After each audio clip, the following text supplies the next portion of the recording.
Yo les dos, je m'appelle Steven dans le milieu et aujourd'hui je me suis enclenché encore une fois pour une vidéo théorie Umbrella Academy. Vous savez à quel point j'adore cette série, même si honnêtement ce sont pas forcément les vidéos qui font le plus de vues. Moi je continue à me hyper et à essayer de deviner un petit peu ce qui va se passer. Donc pour rappel, si vous n'êtes pas au courant, j'ai décidé de sortir des petites vidéos théorie jusqu'au 31 juillet, donc date de la saison 2 sur Netflix. Donc si vous pensez avoir raté quelque chose, ne vous inquiétez pas, tout est résumé dans le commentaire épinglé de cette vidéo. Vous pourrez trouver toutes les vidéos théorie que j'ai pu faire. Bref, aujourd'hui on se concentre complètement sur un personnage qui avait alors complètement soulevé ma curiosité quand j'ai vu le trailer de la saison 2 parce que je m'attendais tout simplement pas à voir ça. Azel qui est vieux avec des cheveux blancs et une grosse barbe, ça franchement est-ce qu'il n'y a pas moyen de théoriser là-dessus? Petit rappel juste de fin de saison 1 pour que tout le monde soit au même niveau. Rappelez-vous, à la fin de la saison 1, avant que l'apocalypse tue tout le monde, Five arrive en fait à ouvrir un portail pour Azel et sa copine qui arrivent tout simplement du coup à être sauvés vu que eux aussi ont été sauvés par en gros les dons de voyageurs temporels de Five. Dans le trailer qu'on a vu, toujours pas de traces de sa copine. Par contre, effectivement, on a vu Azel qui a quand même quelques années en plus. Et le truc le plus intriguant, c'est qu'il arrive à prévenir numéro 5 que l'apocalypse, encore une fois,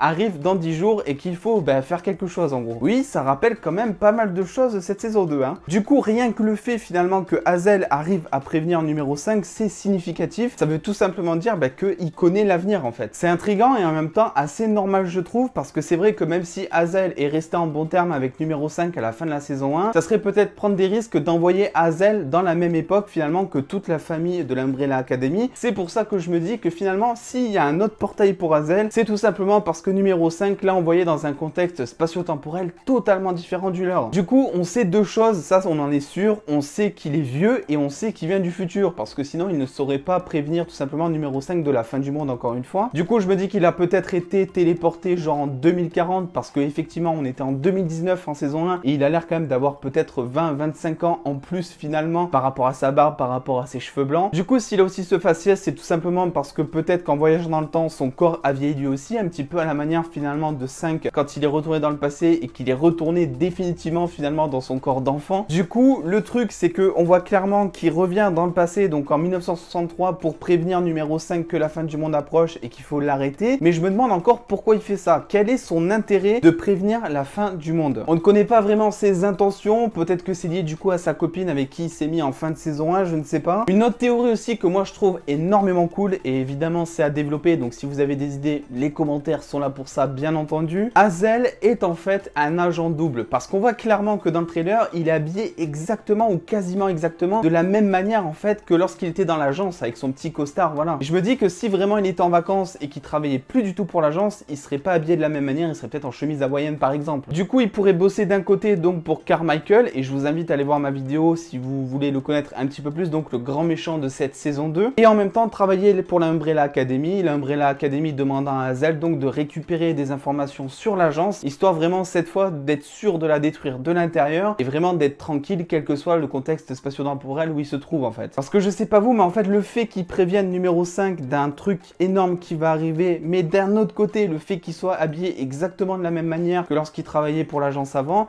je sais pas, je trouve que c'est un peu à double tranchant. On sait que Azel doit tout à numéro 5 et à l'Umbrella Academy parce que c'est grâce à eux finalement qu'il est en vie et en plus que sa copine est susceptiblement en vie. Donc c'est pour ça qu'il accepterait peut-être de travailler en tant qu'agent double. La question c'est pourquoi est-ce qu'il reviendrait dans l'agence? Ça j'en ai aucune idée. Tout simplement peut-être parce que sa vie est menacée, parce que l'agence le traque, parce qu'il a décidé de déserter complètement. Bref, en tout cas je suis beaucoup trop content que Azel soit finalement de retour. Bon, c'était forcément prévu vu qu'il est pas mort en fin de saison 1. Il y a par contre des personnages qui sont morts mais qui vont être dans la saison 2, ça on en reparlera dans une prochaine vidéo, vous inquiétez pas. Et de toute façon c'est un truc que je vous avais déjà dit, j'étais sûr qu'on allait revoir certains persos morts dans la saison 2. En tout cas n'hésitez pas comme d'habitude à me donner vos théories en commentaire et me dire aussi ce que vous préférez comme théorie. Je sais pas vous mais moi le côté agent double de Azel, ça me plairait un petit peu parce que ça donnerait un petit côté mystérieux au personnage finalement. Et déjà qu'il est super attachant, donc le personnage serait d'autant meilleur. N'oubliez pas le petit bouton abonnement si ce n'est pas déjà fait, ainsi que le pouce bleu si cette vidéo vous a plu. Et en attendant les dos, prenez soin de vous,